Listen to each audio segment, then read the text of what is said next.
अनुरोध करी आज आम गहन उपस्थित था अवसर प्राप्त शिक्षक श्रीजुक्त हरिबंधु मिश्र जी जितेबाला यह यूटी स्कूल थी 1964 मसीह से प्रथम यही विद्यालय कार्य आरंभ करते विद्यालय भित्ति प्रस्तर स्थापन करते आज से महानुभाव आम गहन उपस्थित अच्छा मुझे अनुरोध करी से अतिथि मान उपढौकन दे सम्मानित करेंगे श्रीजुक्त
सभा उपस्थित संस्कृति प्रेमी सुधीवृंद छापा और वैद्युतिक गणमाध्यम प्रतिनिधिगण अनुष्ठान शिक्षक कर्मचारी और प्रशिक्षार्थी समस्त को अनुष्ठान तरफ 10 वर्ष पर अनुष्ठान एलिमेंटारी ट्रेनिंग ईटी प्राथमिक शिक्षक तालीम केन्द्र रूपे नामित हो ब्लॉक कॉलोनी को उठी आसे स्वर्गत नीलमणि पाणिग्राही दान सूत्र में मिलता 2.5 एकर जमी अनुष्ठान कार्यक्रम हुए एवं 1973 मसीह केंद्रीय एवं सिटी तालीम प्रदान कराए।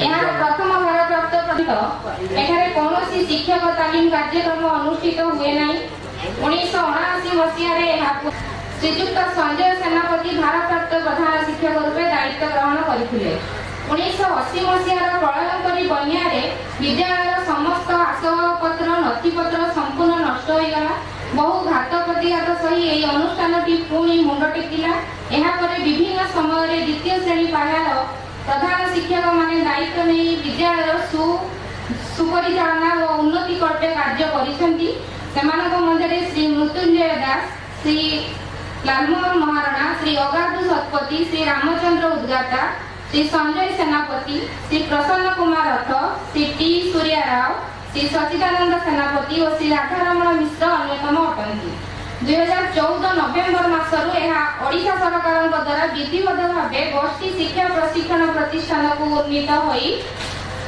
कार्यारंभ करिछि। नूतन भाव प्रथम श्रेणी पाह्यार अध्यक्ष पदवी सृष्टि हो गजपति जिला शिक्षा प्रशिक्षण अनुष्ठान अध्यक्ष श्री देवदत्त पंडा को दायित्व दि जाइछि। 2 जन वरिष्ठ शिक्षक प्रशिक्षक 5 जन शिक्षक प्रशिक्षक पदवी सृष्टि होगा सह जड़े वरिष्ठ कार्यालय सहायक और जड़े कंप्यूटर ऑपरेटर और पुस्तकालय रक्षक पदवी सृष्टि करा जाइछि जहां ओडिशा सरकार द्वारा गेजेट नोटिफिकेशन हो सारी। वर्तमान अनुष्ठान रे 4 जन नियमित शिक्षक प्रशिक्षक 5 जन सहकारी शिक्षक शिक्षयित्री को नहीं अध्यापना और प्रशिक्षण कार्य चालू रही। गत 2015 जुलाई मासरे नूतन भाव राज्य सरकार तरफ प्रथम दफारे 4 जन शिक्षक प्रशिक्षकों को नियुक्ति दि जग देइथिबा बेले जणे जग देई नथि एवं द्वितीय पर्याय बाकी थिबा खाली पदवी गुड़िक पूरण करा जिवो। शिक्षानुष्ठान शिक्षा व्यवस्था को सुपरिचालित करिया पई अनुष्ठानर वरिष्ठ शिक्षक श्री प्रताप कुमार राय आनुष्ठानिक दायित्व रे अछंती।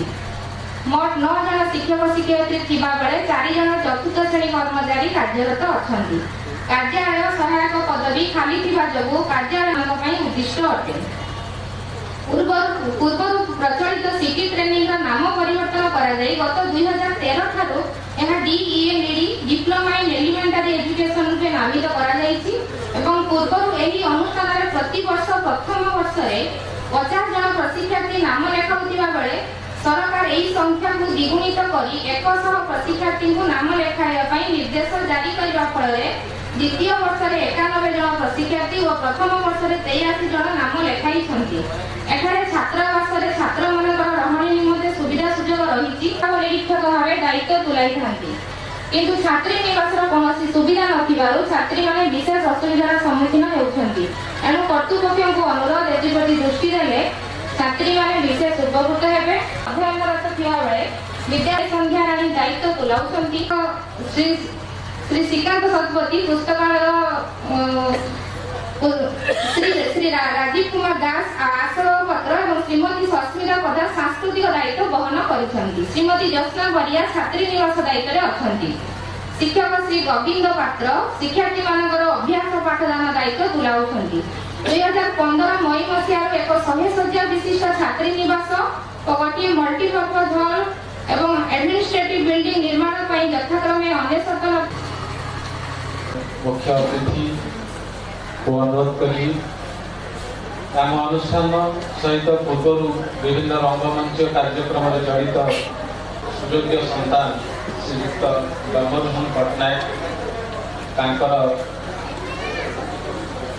गोटे पुस्तक झीपाई स्वर्ग एवं श्री प्रभात कुमार शतपथी गल्प संकलन एक जीवन पुस्तकर शुभ उन्मोचन करने मो अतिथि मानक विनम्र निवेदन अनुरोध करी श्रीयुक्त प्रभात कुमार शतपथी एवं श्री ब्रह्मरोहन पट्टनायक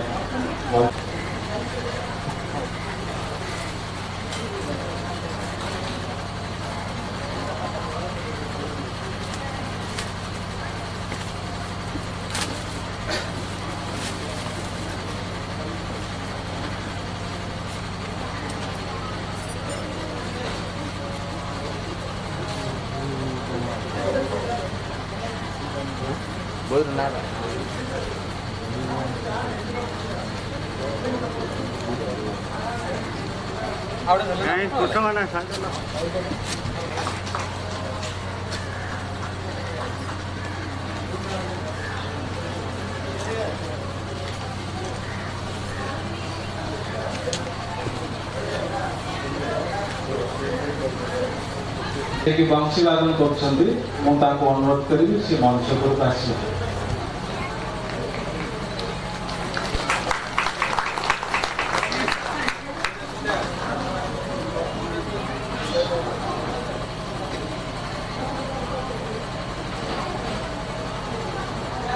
जड़े युव कलाकार नोवेलिस्ट एवं बापा एवं जड़े प्रसिद्ध गिटार वादक एवं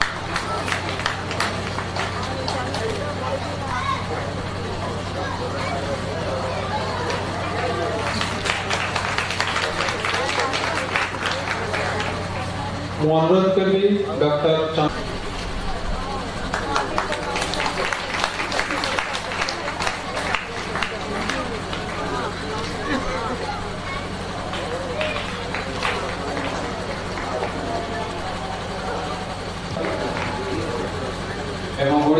ओडिशा संगीत नाटक एकाडेमी स्नातकोत्तर वंशी उत्तीर्ण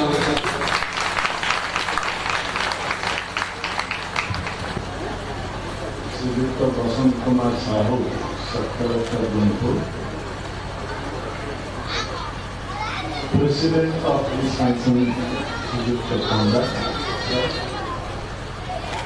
chief speaker of the beginning Dr. Ratan Das and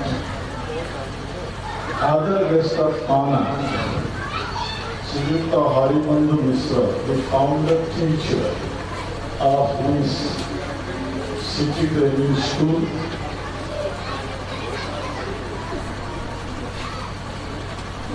dignitaries of the dais,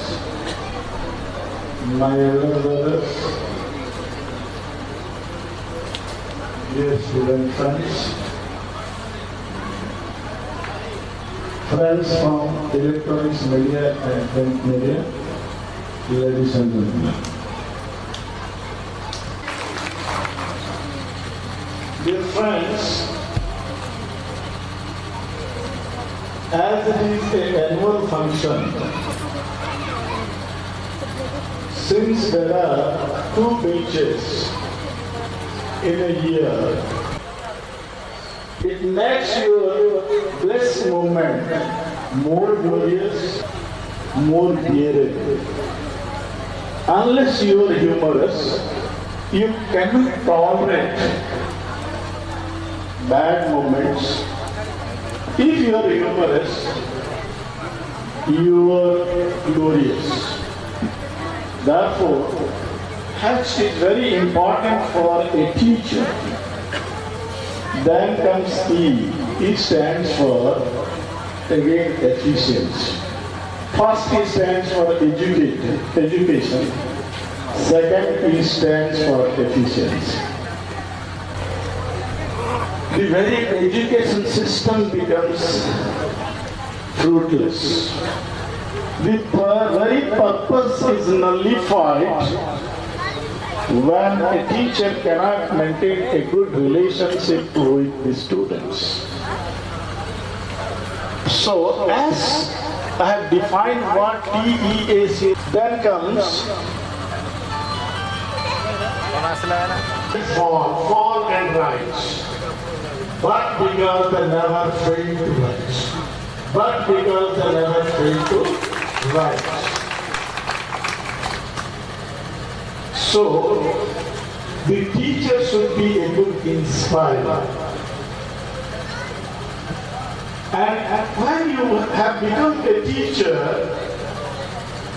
what may be the different things